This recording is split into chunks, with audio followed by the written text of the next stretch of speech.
Break के बाद एक बार फिर से आपका स्वागत है और अब आपको फिर से लिए चलते हैं हमारे संवाददाता हिमांशु के पास। ये भी जानना चाहूँगा कि आपने संस्कृत भाषा में करियर की शुरुआत कैसे करी और अब आप राजस्थान कर सेवा के अधिकारी बन गए। इस भाषा ने आपको पूरे करियर में कितनी हेल्प करी और आप जब खुद पढ़ाई करते थे संस्कृत को लेकर के तो किस तरह इस भाषा को देखते थे? क्या लगता था ये कठिन भाषा है? कठिन भाषा केवल वो ही कहते हैं जो संस्कृत को पढ़ते नहीं हैं। यदि संस्कृत को वास्तव में पढ़ा जावे तो दुनिया की सबसे वैज्ञानिक भाषा ये है। दुनिया का सारा विज्ञान इसमें, जैसे कि आप भी सुन रहे होंगे, कंप्यूटर के लिए सबसे बेहतर भाषा संस्कृत को माना जाता है। यहाँ तक कि अंतरिक्ष विज्ञान के लिए भी संस्कृत को एक सबसे श्रेष्ठ भाषा के रूप में स्वीकार किया जाता है। तो कठिन तो है ही नहीं। ये दुनिया में सभी भाषाओं का सबसे ज़्यादा साइंटिफिक जो ग्रामर है वो केवल संस्कृत का है। इतनी सुनिश्चितता और किसी भाषा के व्याकरण में नहीं है जितनी कि संस्कृत भाषा के व्याकरण में है। तो ये है तो बहुत सरल, लेकिन एक अज्ञानतावश इसको हम कठिन मान लेते हैं। यदि बात करें मैं मेरे करियर की, मैंने आरएस का एग्ज़ाम, आईएएस के एग्ज़ाम संस्कृत भाषा के साथ दिए हैं और संस्कृत में अच्छे अंकों के आधार पर ही हम इसमें चयनित हुए हैं। और विभिन्न परीक्षाओं में, जैसे मैं पहले शिक्षक भी रहा, प्राध्यापक भी रहा, संस्कृत के आधार पर अनेक पुस्तकें भी लिखी हैं, हजारों विद्यार्थियों को निःशुल्क मार्गदर्शन भी दिया है, उनको अनौपचारिक रूप से पढ़ाया भी है और हजारों विद्यार्थी अनेक विद्यालयों में अपना अध्यापन वृत्ति भी, हमारी जो परंपरा है उसको आगे वो बढ़ा रहे हैं, पढ़ाने का जो तरीका है उसको आगे बढ़ा रहे हैं। लेकिन हमारा उद्देश्य भी यही है कि संस्कृत को एक वैज्ञानिक तरीके से प्रस्तुत किया जाए। छात्रों को प्रारंभिक स्तर पर ही जो संस्कृत के प्रति भय है उस भय को दूर किया जावे और संस्कृत में उनका जो आकर्षण है उसको बढ़ाया जावे। तो रोजगार की दृष्टि से भी संस्कृत को बेहतर माना जा सकता है और वैज्ञानिकता की दृष्टि से भी संस्कृत को बेहतर माना जा सकता है। तो ये सभी के लिए बहुत उपयोगी भाषा है, ये ऐसा मेरा मानना है। आपने खुद ने इसी भाषा से लेकर करियर बना लिया है। लोग कहते हैं कि ये जो भाषा है वह मृत प्राय से होती जा रही है। क्या लगता है ये भाषा जीवंत है या अब मृत हो गई है? ये जो भाषा है हमारे मूलभूत तथ्यों के साथ जुड़ी हुई है, हमारी संस्कृति के साथ जुड़ी हुई है, जैसे मैं चर्चा कर रहा था अभी, संस्कारों के साथ जुड़ी हुई है। तो जीवंतता तो इसकी हमेशा बनी रहेगी। जब तक मानव है तब तक मानवीय संस्कार रहेंगे और जब तक मानवीय संस्कार हैं तब तक भाषा की जीवंतता संस्कृत की अवश्य तौर पर बनी रहेगी। संस्कृत जीवंत है। अनेक विद्यालयों में, अनेक विश्वविद्यालयों में संस्कृत को एक वैकल्पिक विषय के रूप में पढ़ाया जा रहा है। अनेक इसको बोलने वाले हैं। जैसे मैं चर्चा कर रहा था, 18 विश्वविद्यालय पूरे देश भर में इसमें चल रहे हैं। राजस्थान में भी इसके लिए एक पृथक विश्वविद्यालय है जो संस्कृत के अध्ययन अध्यापन के ऊपर जोर दे रहा है। राष्ट्रीय संस्कृत संस्थान है जो देश भर के अंदर संस्कृत के विकास के लिए बहुत प्रयास कर रहा है। अनेक समाचार पत्र हैं, अनेक पत्रिकाएँ हैं, अनेक लेख संस्कृत में बार बार प्रकाशित होते रहते हैं। अनेक संगोष्ठियाँ साल भर चलती रहती हैं। अनेक लोग संस्कृत को बोल करके अपने आप को गौरवान्वित महसूस करते हैं, संस्कृत को पढ़ करके गौरवान्वित महसूस करते हैं। और कुछ भी हो, चाहे कैसा भी प्रसंग हो, आज भी कोई संगोष्ठी हो, कोई भी बड़ा सेमिनार हो, वहाँ पे संस्कृत के कोटेशन को एक सबसे प्रामाणिक कोटेशन के रूप में स्वीकार किया जाता है और अपनी भाषा की श्रेष्ठता के लिए अंततोगत्वा संस्कृत के ऊपर आश्रित करते हैं। यदि हम वर्तमान युग की भी बात करें, सुप्रीम कोर्ट के एक केस था संतोष वर्सेस एचआरडी मिनिस्ट्री, उसमें भी सुप्रीम कोर्ट ने भी कहा कि हिंदी की भाषा के लिए भी आपको शब्दावली संस्कृत से ग्रहण करनी चाहिए और संस्कृत एक धर्मनिरपेक्ष भाषा है, पंथ निरपेक्ष भाषा है, किसी धर्म विशेष के साथ इसको नहीं जोड़ सकते। ये सभी के लिए है, सभी प्रकार, सभी मानव को एक मानवता सिखाने वाली भाषा है जिसकी आवश्यकता हमेशा रहेगी। आजकल वर्तमान में जितनी भी ये उत्कट समस्याएं हैं, उन उत्कट समस्याओं का निराकरण आप संस्कृत के ग्रंथों के माध्यम से कर सकते हैं, उनमें उनकी जो फिलॉसफी है उनके माध्यम से कर सकते हैं। तो वर्तमान जगत में भी जो संस्कृत की प्रासंगिकता यथावत बनी रहेगी। एक और सवाल संस्कृत भाषा को लेकर उठता रहा है कि जो संस्कृत भाषा एक वर्ग विशेष की भाषा रह गई है। कई लोगों का मानना है कि ये केवल वर्ग विशेष की भाषा है और वर्ग विशेष अपने आजीविका के लिए इसका प्रयोग करता आया है, लेकिन ऐसा नहीं है। संस्कृत भाषा मानव मात्र की भाषा है, तो ये किसी वर्ग विशेष की नहीं है। यदि हम बात करें, प्राचीन काल से ही वैदिक काल में भी संस्कृत भाषा रही है, लेकिन बाद में जब मुगल काल में भी अनेक मुगल शासकों ने भी संस्कृत को अच्छा स्थान दिया।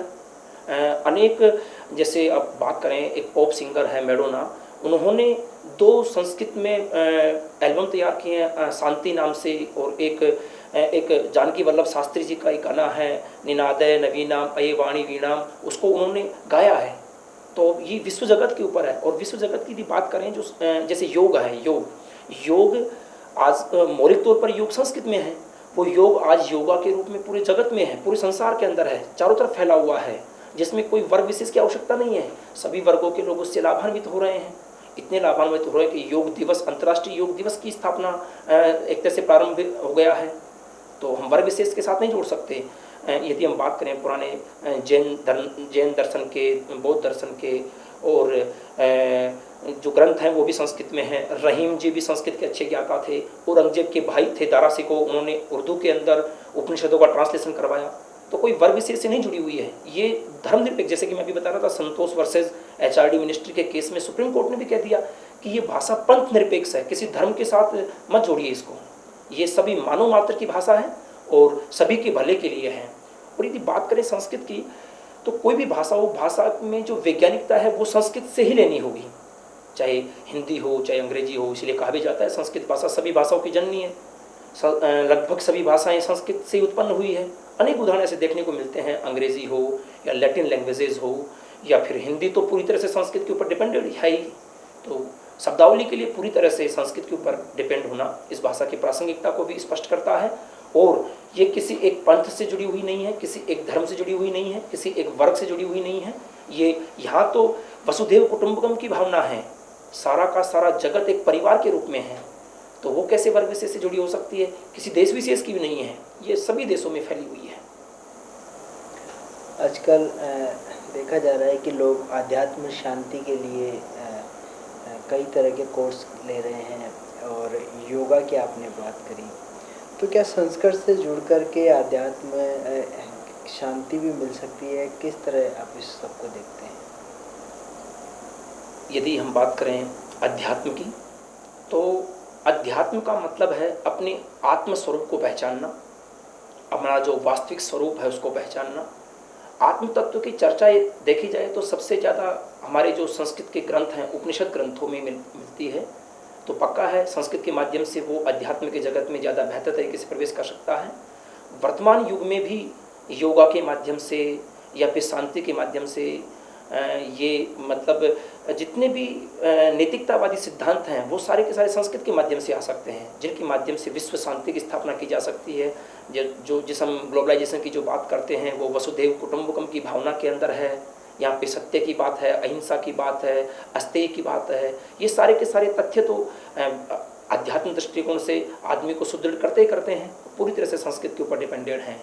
और भाषाई दृष्टिकोण से भी बात करें, अनेक वैज्ञानिक रिसर्च के बाद में ये सामने स्पष्ट हुआ है कि जो संस्कृत को बोला जाता है, बोलने के पीछे हमारा एक ऐसा प्राणायाम या एक ऐसा योग होता है जिससे मानसिक शांति की प्राप्ति अनायास ही हो जाती है, बिना प्रयास के हो जाती है। इतना वैज्ञानिक विज्ञान संस्कृत संभाषण के पीछे है।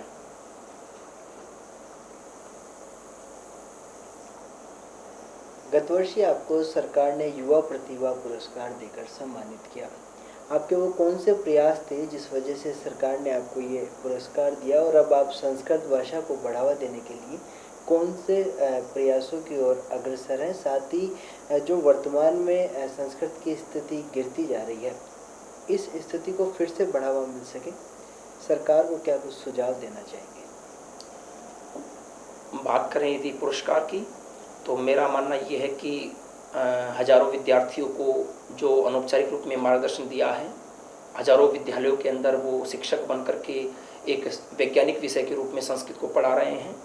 अनेक पुस्तकों के लेखन के बाद उनके माध्यम से संस्कृत को सरलीकृत रूप में वहाँ पे पहुँचाने का जो प्रयास किया है, उन सबके लिए राजस्थान सरकार ने युवा प्रतिभा पुरस्कार से सम्मानित किया था। और मैं सरकार से आग्रह करना चाहूँगा कि जैसे कि अनेक प्रत्येक विद्यालय में संस्कृत के अध्यापक हैं, उसी प्रकार से जो उच्च स्तरीय कक्षाएं हैं, विशेष तौर पर 11वीं के बाद में और कॉलेज लेवल पर संस्कृत के अध्यापकों और प्राध्यापकों और व्याख्याताओं के जो अध्यापकों के पद हैं उनमें वृद्धि की जाए। क्योंकि जब तक जिस विषय के अध्यापन की व्यवस्था नहीं होगी उस विषय का विकास संभव नहीं है। जहाँ पे संस्कृत का अध्यापक नहीं होगा वहाँ पे संभव ही नहीं है कि वहाँ पे कोई विद्यार्थी जाए। तो विद्यार्थियों के माध्यम से ही भाषा का विकास भी संभव है। तो इसके विकास के लिए निरंतर प्रयासरत रहना चाहिए और सरकार इसमें सकारात्मक विचार करते हुए निरंतर इस कार्य को प्रगति की ओर लेते जाए। क्या वर्तमान परिस्थितियों में जिस तरह अंग्रेजी की मौलिकता बढ़ती जा रही है अंग्रेजी भाषा की, तो संस्कृत मुकाबला कर पाएगी अंग्रेजी का? संभव ही नहीं है। फर्क इतना सा है कि अंग्रेजी का जो प्रचार प्रसार है वो ज़्यादा हुआ वैश्विक जगत के स्तर पर, संस्कृत का वो नहीं हो पाया। हमें भी आवश्यकता है संस्कृत के प्रचार प्रसार की। ज्ञान की मूल निधि के रूप में यदि हम देखें तो संस्कृत में जो ज्ञान है वो किसी भाषा में है नहीं। तो इसके यदि विकास की बात की जाए, जैसे मैं बता रहा था अभी, आगामी जो सॉफ्टवेयर्स हैं, कंप्यूटर के सॉफ्टवेयर्स हैं, उनके लिए संस्कृत भाषा को सबसे ज़्यादा साइंटिफिक लैंग्वेज के रूप में स्वीकार किया गया है। या फिर अंतरिक्ष विज्ञान में जो संदेश संप्रेषित करने के लिए जिस भाषा की बात की जाती है, संस्कृत को सबसे ज़्यादा उपयोगी माना गया है। तो इसमें भविष्य तो बहुत अच्छा है और ये विश्व जगत की भाषा हो सकती है। विश्व जगत में विदेशों के अंदर भी अनेक विश्वविद्यालयों में संस्कृत का अध्ययन अच्छे विद्यार्थियों के रूप में हो रहा है, अच्छे विद्यार्थियों के साथ हो रहा है। तो इसको फैलाया जा सकता है और आध्यात्म के लिए दृष्टिकोण से या फिर तात्विक दृष्टिकोण से तो संस्कृत भाषा पूरी जगत में फैल सकती है, बशर्ते कि इसकी प्रचार प्रसार की आवश्यकता है।